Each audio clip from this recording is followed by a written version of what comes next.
What's going on, friends? Matt here with Peppercoat Barbecue, and welcome back to the Peppercoat Deck. As you can see, I got a fire going here in the Old Country Barbecue Pits Vaquero, the Santa Maria style grill, and it's hot too.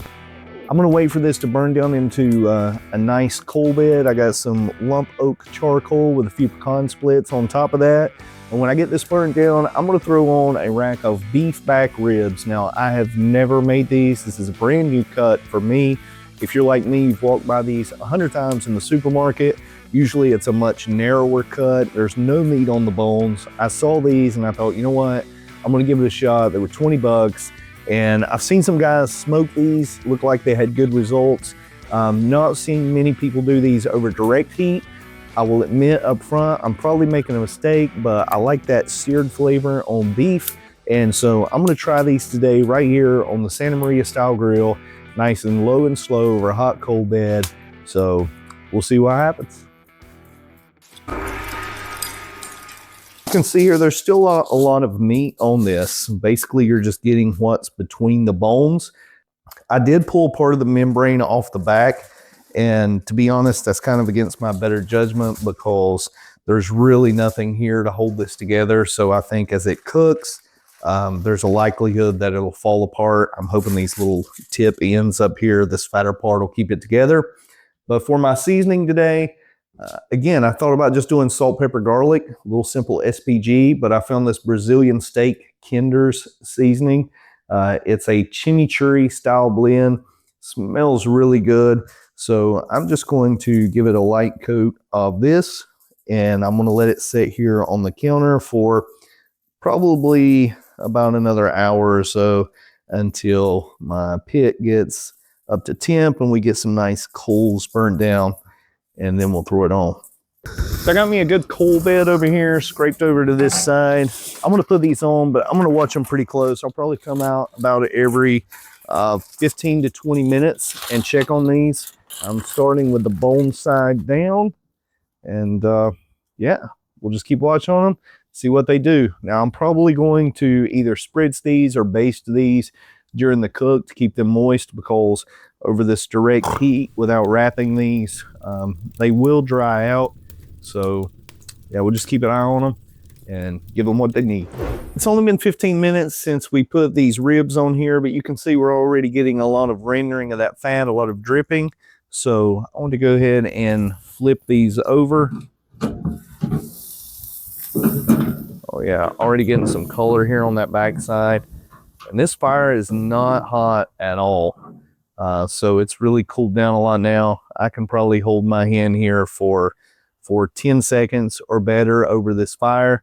And that's what I want to do. I want to cook these kind of slow and make sure that we render out that fat. It's not like we're cooking a ribeye.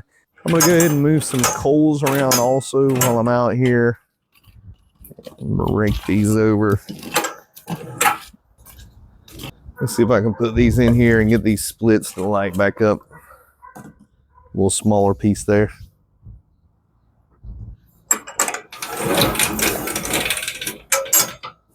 It's been about another 20 minutes, and you can see that these are really tightening up already. So they may be cooking a little faster than they actually should be.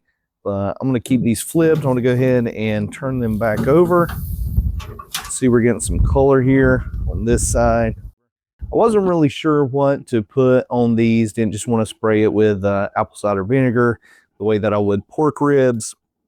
I've seen guys mix up you know, different mixtures with like soy sauce or maybe even teriyaki, some brown sugar, butter, things of that nature, and put on here. But since I used that Santa Maria style, or not Santa Maria style, but the chimichurri style blend on here for the seasoning, I thought I'll just go with that. So I mixed up half and half red wine vinegar and olive oil, because that's the way I make chimichurri.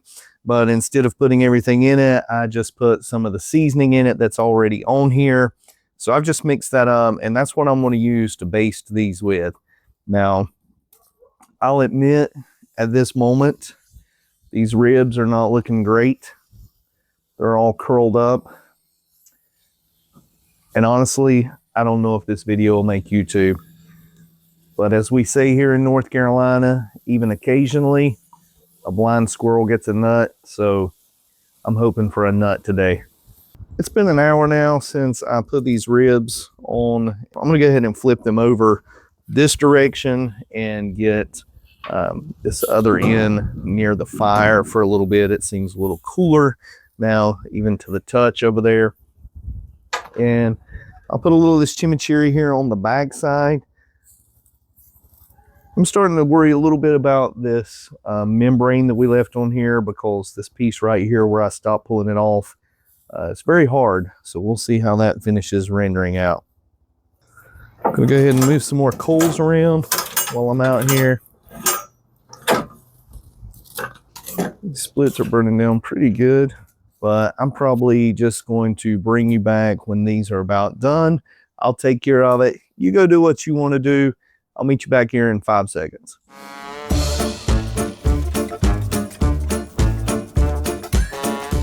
It has been 2 hours and 45 minutes total on these ribs, and you're probably going to notice they're really shiny right now.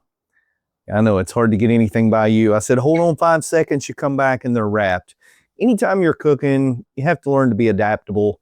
And after 2 hours, I realized, or at least I don't believe, that these ribs were going to get tender. They remained to stay curled up. I started to probe them in the very center. They were already hitting 200, but then out here on this thicker end, it was only like 160. And so I decided to wrap them in aluminum foil.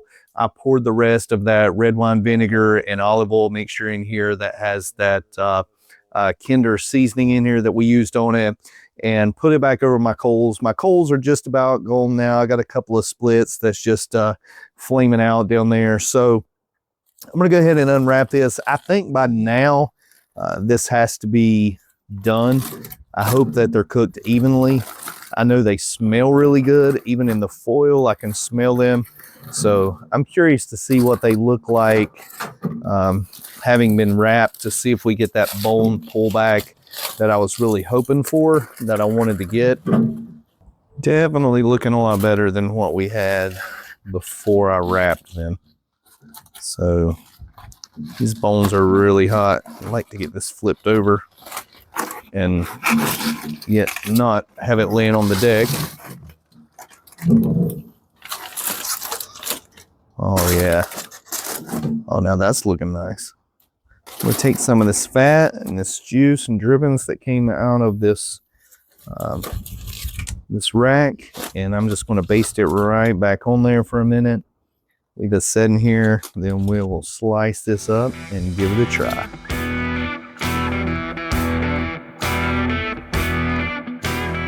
So we've been about 3 hours total on these ribs.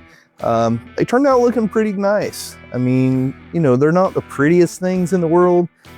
Quite honestly, if I went to a restaurant and I ordered beef ribs and this is what came out, I would probably be a little disappointed. But knowing what they are, the beef back ribs and not the dino ribs, then, you know, it is what it is. I mean, what else can you say? But what's important is, let's see how they cooked up. Let's see how they turned out. Get a couple right over here. Get this sliced. And this does have these tips up here, so it is a little harder to slice through. Hopefully you can get a look here. Nice, tender, juicy. Yeah, let's give it a try.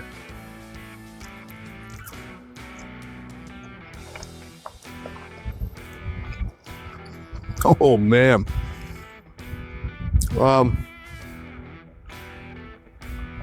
Wow, guys. Great life lesson here. Looks are not everything. She may not be pretty, but she can dance. Man, I'm telling you, wow, that is really good. Like, really good.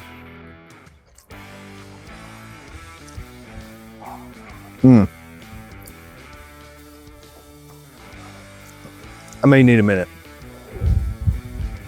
Okay.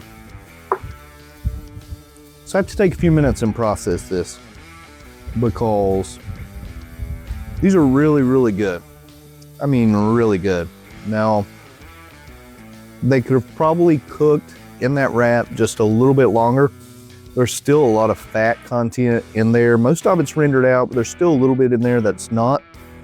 I'm not really sure how I feel about this membrane on the back. I think when I fix these next time, I'm definitely going to try to get all of that off, because you can see here, it's just, it's just, I mean, it is edible, but it's not a desirable bite. Not really what I like.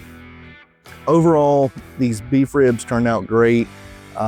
That Brazilian steak tenders seasoning on here with the red wine vinegar and the olive oil, man, that kicks a powerful punch. Does that make sense? Kicks a powerful punch. You ought to give these a try if you hadn't tried them. Don't miss out on these this summer. First time I ever did it, not bad. I'm sure I can improve. Leave me some tips in the comments. Tell me how to do this a little better next time. But man, I tell you what, if it gets much better, I think I'll hurt myself here. I'll see you next time on Peppercoat Barbecue.